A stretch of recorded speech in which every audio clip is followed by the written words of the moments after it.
நாம நம்மை பார்த்தே கேட்க வேண்டிய காரியம், ஆண்டவர் ஆபிரகாமை ஏன் ஆசீர்வதித்தார் தெரியுமா? ஆபிரகாமுடைய வாழ்க்கையிலே ஆண்டவர் கண்ட காரியம் கீழ்ப்படிதல், ஒபீடியன்ஸ். அவன் என்ன செய்தான்? நான் காண்பிக்கும் தேசத்துக்கு போ என்று சொன்ன உடனே நம்பி புறப்பட்டு போனானே, அதுதான் கீழ்ப்படிதல்.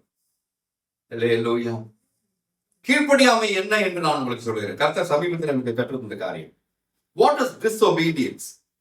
Disobedience is walking according to your selfishness. உங்களுடைய இச்சைகளை பூர்த்தி செய்யும்படி நீங்கள் நடப்பதையே ஆண்டவர் கீழ்ப்படியாமை என்று சொல்லுகிறார்.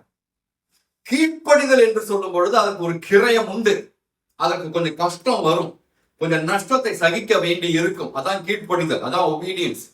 ஆனால் கீழ்ப்படியாமல் போவதற்கு ஒரு நட்டமும் இப்பொழுது இல்லை, ஆனால் பெரிய விலையை நீங்கள் கொடுக்க வேண்டி இருக்கும்.